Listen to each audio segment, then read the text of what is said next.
Hi guys, Rinji here, and there has been Twitter troubles again of a very despicable nature this time around. And if the thumbnail of this video didn't clue you in what it's about this time, then well, let me take you for a ride throughout Twitter, where you can find out what people complaining about fanservice in video games are up to in their private lives, and what Twitter does to people that actually expose these people. But let's start with this very innocent thread. Actually, a response to a thread, another engagement bait thing, that asked people what a particular video game opinion does get you the ire and disapproval of the wider Twitter community.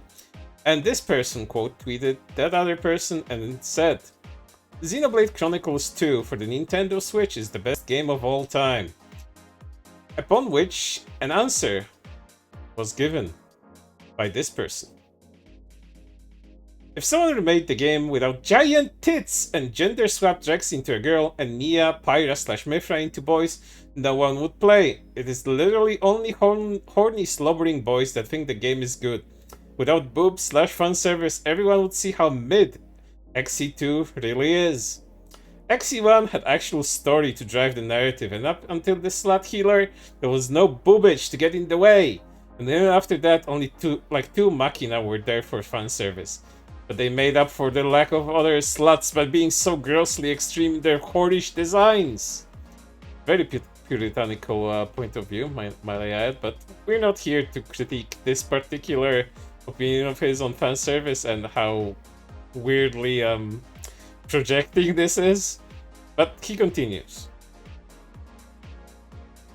Oh yes, you're right, my bad. How could I forget that Dunban is more sexualized than the woman who has a massive boob window in every outfit? LMAO! I guess that same logic applies to XC2 as well then.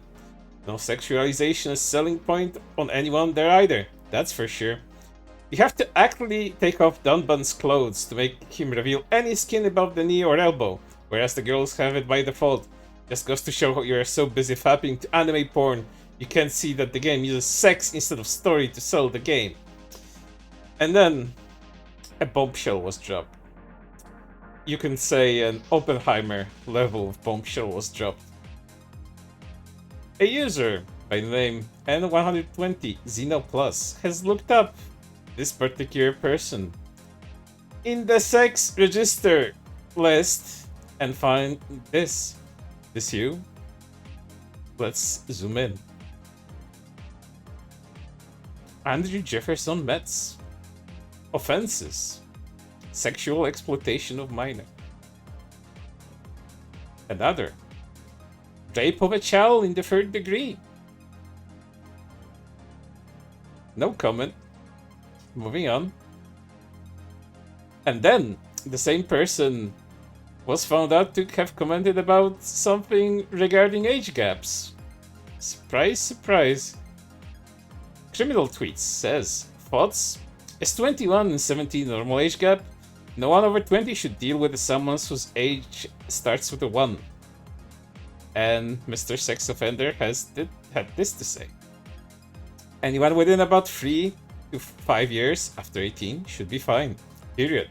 People like Hugh Hefner, who glorify the fact they are 80 years old and dating 22-year-olds, should be arrested as the disgusting pervert they are. And this is the reply they got, of course. Ooh, projecting, nice. Also glad you specified 18, would have saved yourself some prison time if you practice what you preach. Except that I was 17. At that time dating someone I went to school with who was 2 years younger. Welcome to America. Home of the unjust, and all of that shows is my current age. The date of when it happened is next to the charge, but you would rather a sensational story over the truth. From the comments, I can see that people really don't understand the court system. The date of the charge indicates the date of conviction, not of arrest. Ergo, arrested at 17, court for almost 4 years, and then sentencing. LMAO. Yeah. We came to the fact that this dude was, saying a dude should end up in prison. And here he is having sexually assaulted the minor. It doesn't matter if he was 17 or not. It says rape in the third degree. And here he is just defending himself and saying that everything was unjust. Just completely ignoring the fact that he assaulted someone. Holy shit, man. And guess what happened to the guy that first discovered that and decided to expose him? Well, X/Twitter did this to him. This post violated the X rules, which kind of says a lot that, you know, exposing a sex offender, being an absolute hypocrite on Twitter gets you this kind of punishment. So, Elon, please see this and see how the hell this is possible. Even if it was probably automated or whatever, please, you have to fix this, because people like that should not be allowed to just get away with it because you think exposing them is some kind of violation. This is really bad PR, and I had hoped more people cover it. And guess what happened to those anti-fanservice tweets that this guy posted? Well, he deleted them as fast as he could. But then when people were on his ass, he decided to defend himself in the way I showed you. So yeah, this is probably one of the worst things I have ever covered on this channel.